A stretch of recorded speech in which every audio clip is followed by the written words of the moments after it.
So let's go ahead and start with number one. Number one is called a slotted spoon. And you can use this when you're trying to take out green beans and corns and things out of a saucepan, okay? Number two is called a serving spoon, okay?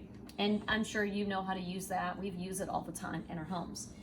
Number three is called a ladle, and you might use this a lot for soups and chilies and sauces. Okay. And number four is a chopper, and you can do it for meats, you can do it for a lot of different things. This is really good when I like to chop up sausage or ground beef or ground chicken, okay? Number five, this is called a skimmer, and we're gonna use these a lot in culinary too when we're actually making homemade stock, and you just take off the excess, you skim off the top of residue that's on the top of your soups or your stocks, and you just skim it off and throw it in the garbage can. So it's called a skimmer, okay? Number six is called a rolling pin, and you can see I have a variety of different kinds. They come in all shapes and sizes. Some are granite, some are plastic, but I like these. I like this when I'm making different types of bars. You can spread out the cookie dough, the dough with this, and it kind of gets inside the corners. Number seven, these are actually called two names. If you're in the baking industry, you would call them pastry brushes. And I like these. These are silicone. There's some old style that my grandparents had, and my mom and dad still have. It has the little bristle hairs, you know, kind of on it. It's kind of like a brush. But they're also called basting brushes. So if you're really big time into barbecuing or putting sauces and things on top of meats, so you'll hear it referred to two different things: a basting brush or a pastry brush. Okay. This one is really neat. This is kind of like a little slicer. You can actually open this up. When I used to work at Wendy's Old Fashioned Hamburgers back in the day, in the early 80s, we would put like a tomato in here, and we would slice it with a knife. It's really nice. It keeps it all in unison. And then they got really fancy. They came out with a tomato slicer with a big, huge machine. So I had to make sure I don't cut my fingers on this one, but it's kind of nice to use. Most people use them for slicing tomatoes. This one you're going to see a variety of different things. This is called a sifter. I'm going to show you later on in some other videos how to sift without using one of these, because a lot of people don't buy these anymore. It just takes up a lot of space. This is called a sifter, okay? And it helps combine and incorporate air into your flour, salt, and sugar and ingredients. This little guy right here is a garlic press, and part of it is missing. I apologize for that. I'm going to show you, when I do my knife demonstrations, different ways to mince and chop minced garlic without using a garlic presser. Okay, this one is kind of one of my favorites. These are called turners. Back 100, 200 years ago, they used to be called flippers, because in the old days, what they used to do is they would take pancakes, they would take a variety hamburgers, just a variety of foods, and they would take them, they would flip them over. So they called them flippers. In fact, my grandmother, that's what she called it. It's technically in the household, it should be called a turner.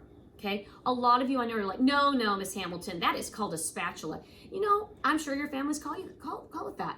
My parents, my dad's 78 years old, worked in the food industry all his life. He still calls it a spatula. No one's going to tell him that it's a turner. But with proper terminology, it is called a turner. You can see there's a variety of different kinds. I'm showing you some silicone that are really nice. They get right underneath the food. They don't stick or, mash your food together. This is kind of a plastic. I would be careful when you put this on metal frying pans or skillets, because it will burn. It will leave a little residue, and it's really not good. So be careful when you're using this one. You don't want to use it on hot temperatures. I know all of you are probably excited. Yay, I know something. I like these. I've had one of these for a long time. I have a lot of them in my classroom. They come up with fancy ones. Of course, a can opener, right? But this is a good old heavy duty sturdy one. So if you can go back to old school and find one that looks a little old, it's got really kind of a nice sharpness around the edge here. It works really good. So can opener.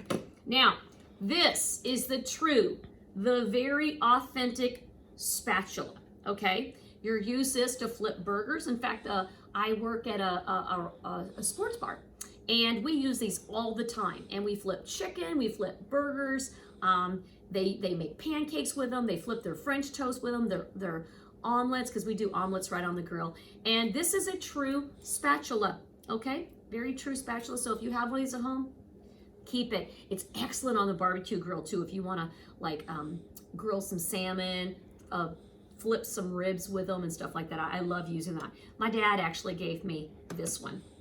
This next one is called a stock pot.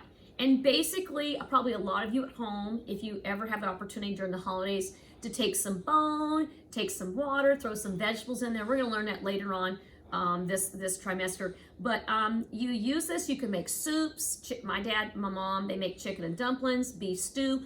But this stock pot is basically to make a lot of soups and stocks and stews for the family, okay? This one is more for a home. It's shorter, kind of looks the same. This is called a Dutch oven. And one of the main reasons why is because you can actually, it's short enough, you can actually make casseroles, you can put food items in here, you can put it in the oven, maybe keep it on 200, 300, maybe 400, but you can actually keep foods heated and in your oven, and that's why it's called a Dutch oven. You can actually cook out of it. They actually have cast iron that a lot of people take camping, and they can make lots of stews and lots of casseroles in that one, okay? These are our new saucepans.